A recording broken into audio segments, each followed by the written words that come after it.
Good afternoon. Welcome to another edition of the Madison View. I was just reading an article that James Eastman, I think that's his name, Eastman, I know for sure, who I consider really the main perpetrator of the January the 6th and the whole entire election fraud scheme and all this stuff, was testifying or addressing a committee about January the 6th.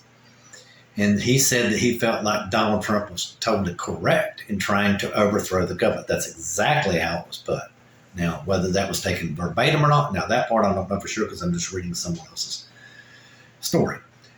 But the man basically just confessed that, yes, they were trying to overthrow the government on January the 6th. And he said that Donald Trump had the full right to do so under the Declaration of Independence. In the Declaration of Independence, and I've read it myself, there's a phrase in there that says when the government becomes intolerable, that we must throw off the shackles and get rid of the government, basically. Now, the way I see intolerable, the definition of intolerable to me is a 200-pound weight on your foot. Right? That's intolerable. So you reach up and you move it off. Okay. But now, in a day-to-day life scenario that Eastman is talking about, he's talking about the radical right-wing Christian scenario. Now, them losing people in church, and people calling them racist and, being in the fight for the morals of the country, is not intolerable. What I would call intolerable, and the whole reason why I'm saying this is because the radical right is who backed Trump and Eastman, the white nationalists, that they were wanting to overthrow the country and become a theocracy, like I said. And how I would consider the radical right to have an intolerable condition would be that they're getting arrested for no reason whatsoever, without warrants. They would come, the police would come to the church service and walk everybody into a van and pick them up by the truckloads and take them to jail for attending church and charge them so in court, and the charges stick. That would be a violation of the Constitution under your freedom of religion. That would be an intolerable condition that the government does need to be overthrown at that point. Even I say that. But that's not happening. That would be an intolerable condition. All they're doing is they're doing their chicken little stuff, like I said in the previous video. They're going back to the Paleolithic period, Neo-Paleolithic period, where we're hunters and gatherers, and thinking that they have the answer to the solution for mankind to flourish, and they don't. What this all comes back to, and it's just morphed over time and been in waves and everything. This actually goes back to the founding of our country. And like I said before, it's still the same as the founding of our country. But let me get a bit more clear details. I may not have explained it clearly enough the first time about how I think that the country is actually formed as far as like ideological principles are concerned. Like the one guy said, where the Christian nationalists get this wrong is the United States was not founded as a Christian nation. It was founded as a nation with the majority of Christian people living in it. Okay, it's just that simple. It's no more complicated than that. Subtleties of words, but in legal speak, that's exactly the principle. Okay, they're saying that the United States was founded on Judeo-Christian values, but it was not. The United States was founded under the principles of enlightenment. Okay, they're claiming that the founding fathers were all Christian, and actually, probably about the ones, and I know for sure my grandpa wasn't. He was a utilitarian, or however it's concerned. But Jefferson was a deist, or I forget the exact thing. All these different things, but the only one that was a real Christian was Washington.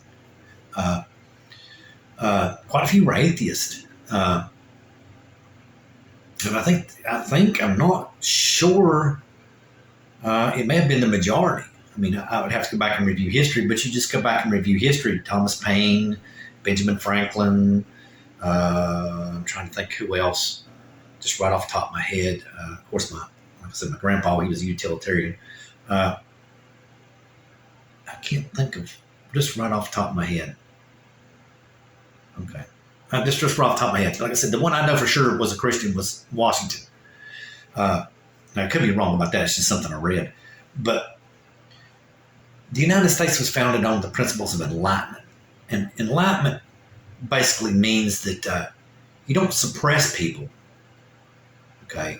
And so what we had was a nation who, as far as like probably the majority at the time, were Christians. Okay? The people who lived in the nation were Christians. So they tried to encompass, okay, everybody's rights, okay, which included Geo-Christian data, Christian beliefs, Judeo-Christian beliefs, pardon me, in that umbrella, okay, and it recognized everyone, okay. I may have said that wrong in the past. It's because I just didn't quite click as good as what. But what I'm trying to say is, like I've told you right from the very first, is that you have to think about Galileo, okay? Galileo was the start of the Renaissance, and that was the start of the Enlightenment, and that's how the United States is founded upon. It's founded on the principles of enlightenment, which is inclusion. It means you just don't shove somebody away. There's no such thing as suppression, and that's the reason why, like I told you, and it's been passed down to my family, that the First Amendment is the most important amendment in the Constitution of the United States because it recognizes people's right for a religion or not to have a religion. You see what I'm saying? It shows right there at the very founding of the country, they were accepting these principles and everybody was protected under the umbrella. I think that's I probably didn't say it quite right the first time.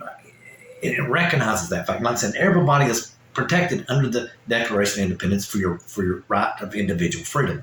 And that's exactly what the Constitution did. And see, what that did is very early in the founding of the country, around about the 1800s, right around there, when Jefferson got elected, a lot of preachers were really mad in this country about Jefferson and Madison and quite a few others because of the freedom of religion, because they wanted the United States to be founded as a Christian nation. It is not as a nation with a majority of Christians living in it. And they have been waggling their way and wiggling their way to try to make that change.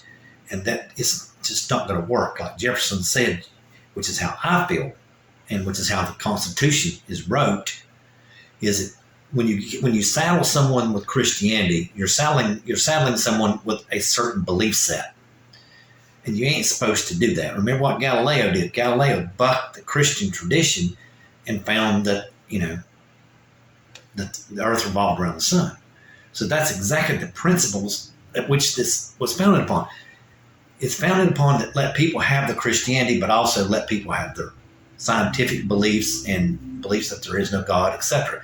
See what I'm saying? It's founded on individual rights, and everybody's encompassed on that, including the Judeo-Christian faith, which is probably how I should have said it. I think I may have missaid that. But that's what I was getting at. That's what I've been trying to say. I think it's just a better way to say it the way I'm saying it today. In my previous video, I don't think I quite said as good as what I'm saying it now, but this is exactly what it meant to do. That much I have no doubt in my mind, because like I said, you have the right to not believe or believe. And it's just a much better way of saying it. I saw it on a video, and a guy just kind of explained it a little bit better for me of what my thinking was. And, he basically said this whole entire thing is because of white Christian nationalists, And like I said, I mean, they consider the Christian faith in this country to be intolerable now.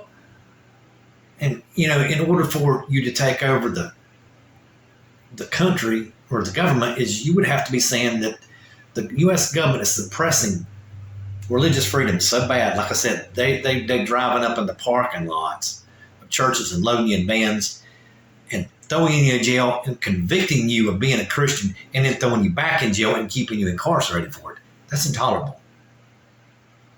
That would be an intolerable life for a Christian in the United States. But see, if the Christian white nationalists had their way, that would be that would be the way for a life of a liberal in this country. They would round them up in vans, throw them in jail, put them in court, and convict them of being a liberal. That would be their solution to this problem. Their solution to this problem would be to make it intolerable for the left, and the left should overthrow the government. So, just basically, like I said, Eastman was definitely the conspirator. Trump was definitely trying to overthrow the government. You got a video backing it up. Now you got an Eastman testimony backing it up.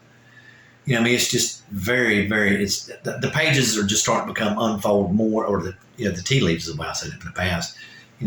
But anyway, the pages of the book are becoming more open. It's coming to the next page and the next page of the book. The cover's open and the pages are exposed now. But it's just like I said, in the previous video, that Trump is now indicted for a felon, okay, and he's awaiting trial. And most felons in this country get suspended from their jobs if they've been arrested and they were indicted and they have a court date. Nothing got thrown out basically at that initial plea bargain or anything. From that point on, most people generally lose their jobs, not permanently, but until they're convicted or not convicted, and then they can get their job back, until the innocence is proven, by a jury. And in this case, it's treason. I don't understand why Jack Smith didn't put it down in the indictment against Trump, but it's treason. So the way I read the Constitution, even everybody's going to say this is an 1865 amendment meant for the Confederacy, but Trump is now indicted for treason. And if you read the article and go by common practice in the United States today, Trump should be suspended right now and be taken off the ballots until he is proven innocent by a jury. Okay. And from what it looks like to me, the way the pages are unfolded, he ain't going to be proven innocent. That's all I have to say.